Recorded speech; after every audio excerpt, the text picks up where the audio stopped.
Hi, this is Grandin Gill from the University of South Florida once again, and this is the third segment in my series on the Doctor of Business Administration, or DBA degree.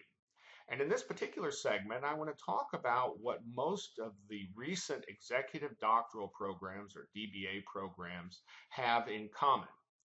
Now, the most significant thing that they have in common is that they're designed for working professionals, and that impacts both their content and their schedule.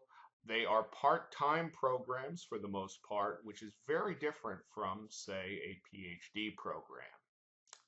Now, a second distinguishing factor is that they require significant work experience, typically 10 to 15 years. Here, once again, is a big difference between the DBA and the PhD degree. In the PhD degree, they often accept promising candidates directly from their undergraduate program, whereas in this degree, we normally expect 10 to 15 years of work experience and often require a master's degree.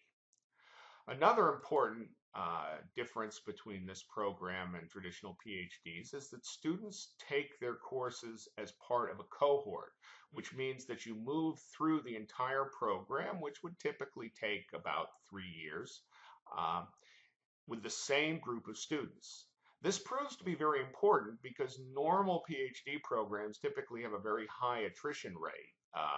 At all but the top schools, it's not unusual to see 50% of the students drop out before they complete their dissertation. By keeping students together in a cohort, you typically get a much higher rate of completion, usually in the 80 to 90% range.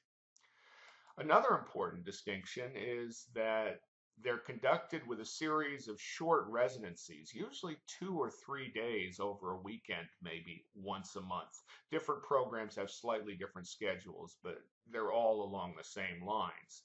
And between those residencies, there's typically a lot of work assigned, very often accomplished through different distance learning technologies. The programs are work intensive.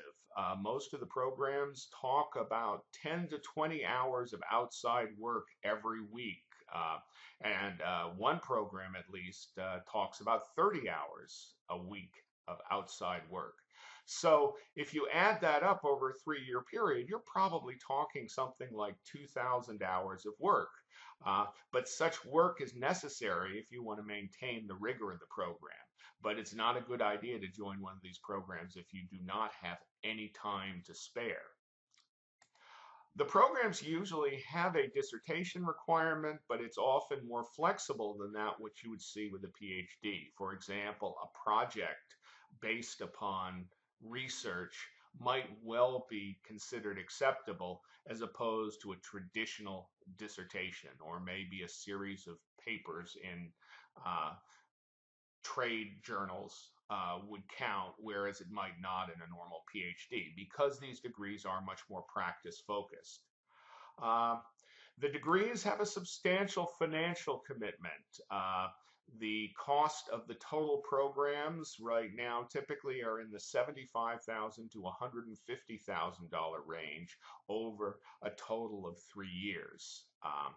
And this is fairly substantial unless, of course, you compare it to, say, undergraduate tuition at a private university, in which case it seems like a real bargain.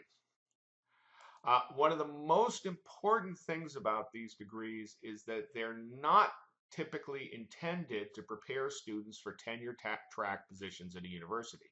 If a degree is telling you that you're going to be able to move into the professoriate at a research university, then that program is probably vastly exaggerating what is likely to happen.